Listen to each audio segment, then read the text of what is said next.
These control dramas are reinforced by fears, obviously. I mean, if you don't do something, I'm going to leave you. You don't really love me. There's all sorts of issues that are related to control dramas that you will see from interaction between people. And limiting thoughts hold you there. You will stay in a control drama if you obviously don't have the information, the understanding to transcend out of them, and we're going to go into that in a minute. And they become codependent. You get used to this. And some people don't want to live without it. And that's also a challenge to transition. You become so codependent on them that that's the only thing that makes you feel good. Some other ways that we learned how to use control dramas. Again, it's about taking energy. People don't know they're taking the energy. They don't necessarily feel it physically. They feel uplifted. They don't know why, but they are subconsciously programmed that this is what did it for them by playing these games. And so we learned from also at a young age how many people went up to their sibling and did boo. Right? Now, that is a little more cynical in the sense of taking energy because you're actually inducing an energy release. Okay, when you say boo to somebody and you actually shock them, the energy just goes like that on the top of their head. And the other person is there, like a sponge, and they don't know that they're doing it deliberately.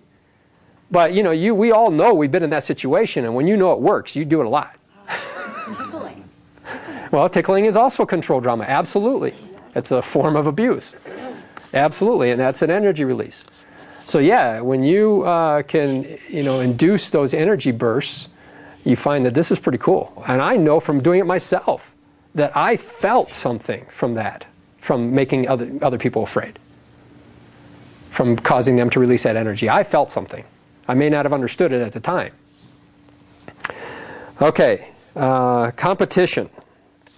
This is a contentious subject for a lot of people because we've been programmed for control, and thus we've been programmed to compete for energy.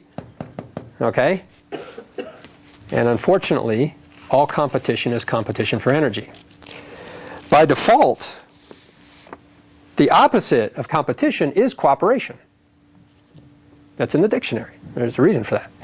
Because if you're competing, you're not cooperating. Okay. And the ecological definition for competition, a natural one, is the simultaneous demand of two or more organisms for the limited environmental resource, such as nutrients, living space, or light. That's the ecological definition of competition. So you're basically competing for energy. All right, now, so on the control side, you have to have a win-lose relationship. Somebody has to lose, somebody loses the energy, and somebody wins the energy. On the positive side, it's a win-win.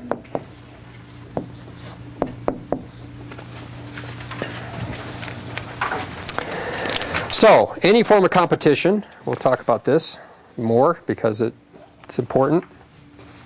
We've all seen sports. We've all been experienced sports. When you win, what happens? You feel good, right? What happens to the losers? They feel pretty much terrible. Okay, you see it on TV, especially with these national teams, and you watch the teams go into the locker room or the celebration afterwards, and the losers are never celebrating, and the winners are always celebrating, and they're always going into the locker room all pumped up, and this is it. They're taking energy. They have won the control drama. Okay, if there's a competition by itself means that no matter what form of competition it is, there can be no win-win. So it can't be positive. Now, there are maybe sports outside of those that are more independent that are not as competitive. Long distance running, marathoners, but you know what, they're still competing. But a lot of times they're trying, sometimes they're trying to just achieve a higher level of their own skill. Okay, rare as that may be, it does happen. And I will say it's rare. Because after all, what's the purpose in some cases? I mean, what are you trying to achieve? Self-love, self-respect, self-acceptance by doing that? I mean, a lot of times if you push yourself to those kinds of limits, you actually cause physical harm. So that's not what I call self-love. You know, you're not supposed to do yourself harm. That's when you truly love yourself. So ultimately, there's got to be an agenda to why they're doing it. Now, it could be an emotional agenda. It doesn't necessarily have to be a monetary, trying to win a prize or money. It doesn't necessarily have to be that they're trying to take energy from other people, but they are trying to fulfill some need that they have. And again, I was a long-distance runner. I was running away from stuff back then. There's no question about it. I'll not hide that from anybody. I was trying to run away from my life, and I built up trauma in my system, which I had to unravel. Well, thank goodness I learned before it was too late that I could heal that and unravel it. Okay, so unfortunately, these are reinforced from birth. And you can imagine why most men are taught to be competitive. Okay? Most boys are brought up to be aggressive, independent, assertive, powerful. Don't show your fear. Close down your chakras, you know, and beat the other kids. Not physically, but in sports. It's happening on both sides of the scale. We all know that women are also experiencing this, but not quite to the degree that men have over the years. And which is why men have learned to be better intimidators generally than women, because the sports teach you how to intimidate. You're actually hurting somebody, you're beating them, and you're feeling good about it. Not necessarily healthy concepts, but that's the way we were brought up. If you fear something, you will try to control it or your relationship with it. Okay?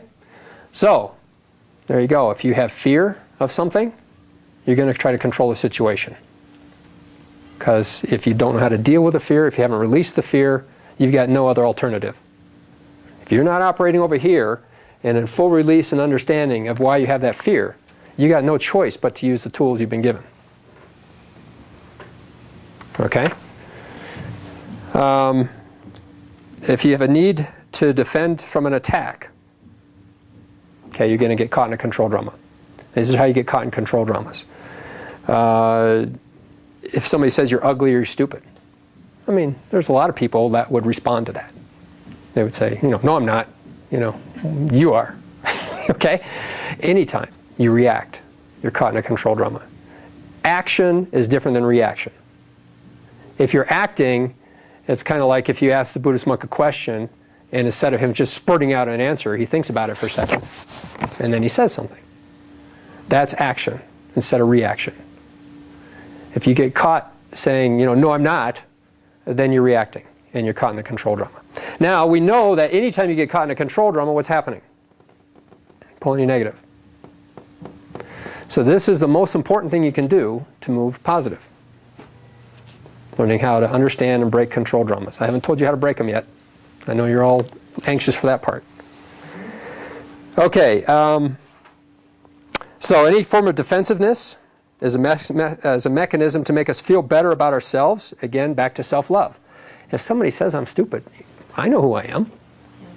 I don't care. That's their opinion. It's not irrelevant.